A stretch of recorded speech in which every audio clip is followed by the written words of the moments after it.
Doctor, you hit on the third leading cause of death in the United States, and I'm sure most of us could figure it's either heart-related or cancer or diabetes, things like that.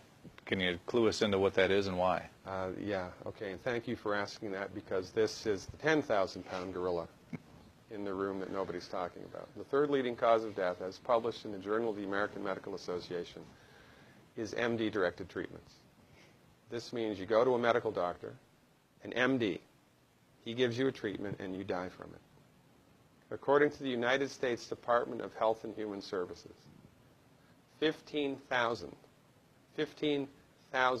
Medicare patients a month are killed by MD treatment, and nobody goes to jail.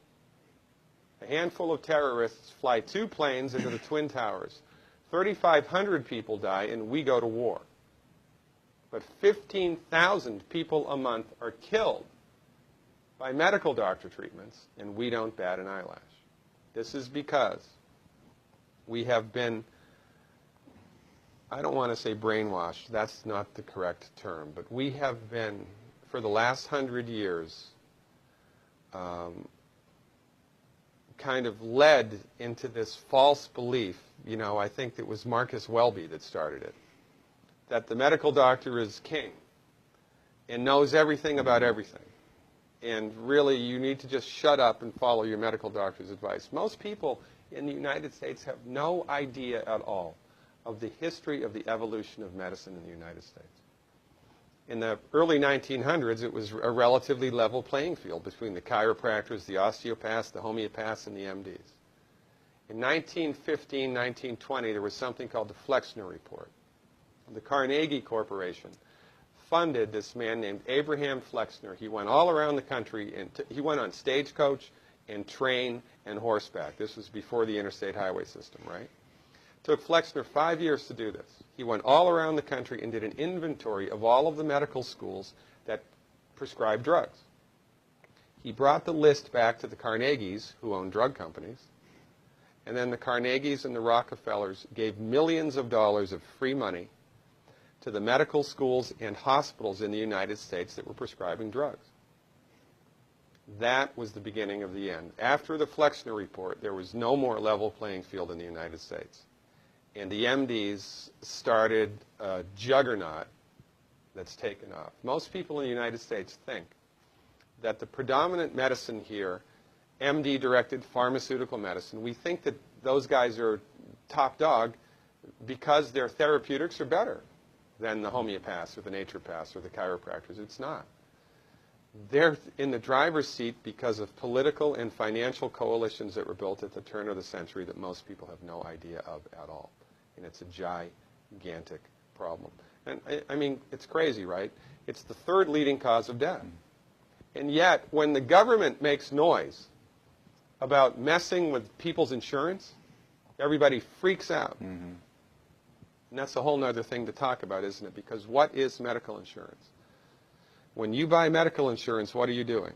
You're betting that you're going to get so sick you will not be able to afford it. Mm-hmm. Right? Yeah. Right. And then, so you pay good money every month to gain access to a system of medicine that's the third leading cause of death in the United States. We need our heads examined, quite frankly. That's why we give, Dr. Wallach and myself collectively, we give 400 free lectures a year. And we're building a grassroots network because people don't know this. I mean, people, I come to my lectures and they look at me and say, couch potatoes live longer? Medical doctors, the third leading cause of death? You know, what's going on here? We're like the people, you know, in Galileo's time saying, hey, everybody, you know, it's the sun that's at the center of the solar system, not the Earth. Well, hey, everybody, the Earth is round, it's not flat. Or, hey, everybody, slavery's a bad thing. Right? This is, we have a social agenda here. Why do we have a social agenda? Because people are suffering needlessly. You wouldn't believe, as God is my witness, you would not believe the things that I've seen people recover from in holistic medicine. The body's ability to fix itself is remarkable. And most of the time, all that the body needs to do that is the raw materials that it needs to do that. And we need to stop eating food that's hurting the body. You know, if you put diesel fuel in an unleaded engine, even if it's a brand new Ferrari, it's going to run like crap if it runs at all. There's nothing wrong with the car, it just had the wrong fuel. It's the same with the human body. You give the human body the raw materials that it needs, clean up the diet, Superman, Superwoman. And you know, if you don't get to super status, then at least your blood pressure normalizes, at least your arthritis goes away, at least your anxiety and panic attacks go away, and you can sleep through the night.